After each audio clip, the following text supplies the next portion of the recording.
היי לכולם, היום אני אראה לכם איך יוצרים מעמד לכוסות כזה, ואתם יכולים לא לעשות את זה רק לכוסות, אתם יכולים לעשות את זה לכל דבר שאתם רוצים.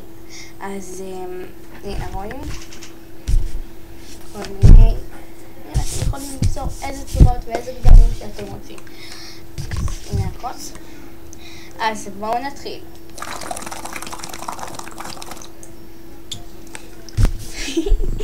טוב, אנחנו ניקח איזשהו סמרטוט שיש לכם בבית, או שאתם יכולים לקנות שאתם לא צריכים, ואנחנו פשוט נגזור מזה חתיכה. גוזרת, לגזור.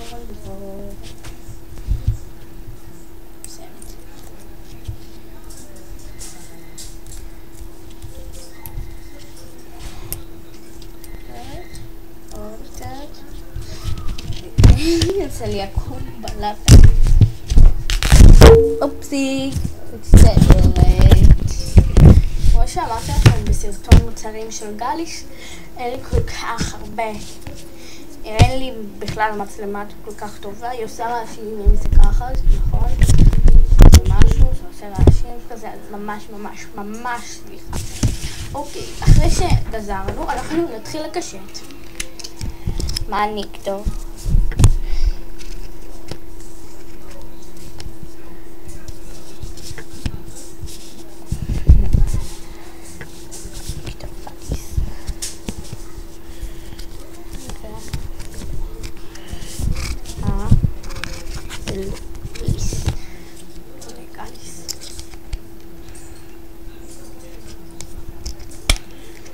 טוב, אני אקשט עכשיו. נכתוב שולטים.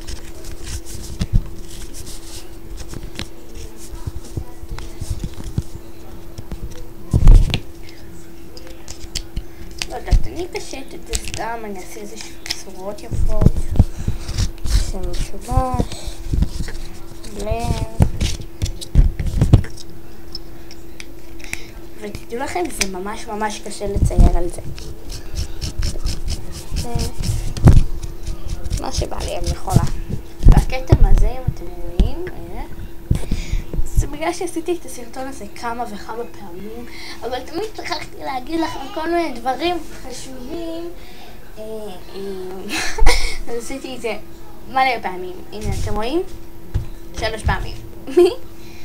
כל אחד כזה, זה כל סרטון. נגיד זה 3 פעמים. אז אוקיי, הנה. ואתם יכולים לעשות את זה לכל דבר, כל דבר. ואם אתם שומעים את אחותי בגלל בחופש הגדול עכשיו, ויש לנו חדר משותף, מה אני אעשה?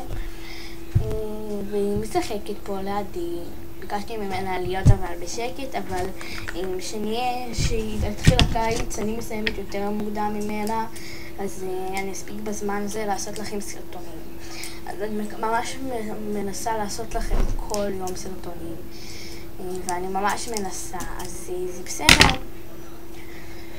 אז אתם יכולים לעשות את זה גם למקלדת, גם למדפסת, גם לטלפון שלכם, גם בשביל הרמקולים, גם בשביל המסך של המחשב, כל מה שאתם רוצים. אתם יכולים לשים את זה מתחת לשיש, איזה שיש מיקרוגל, מתחת לכל דבר שאתם רוצים. אז גלי שולטים. מקווה שנהנתם, ביי!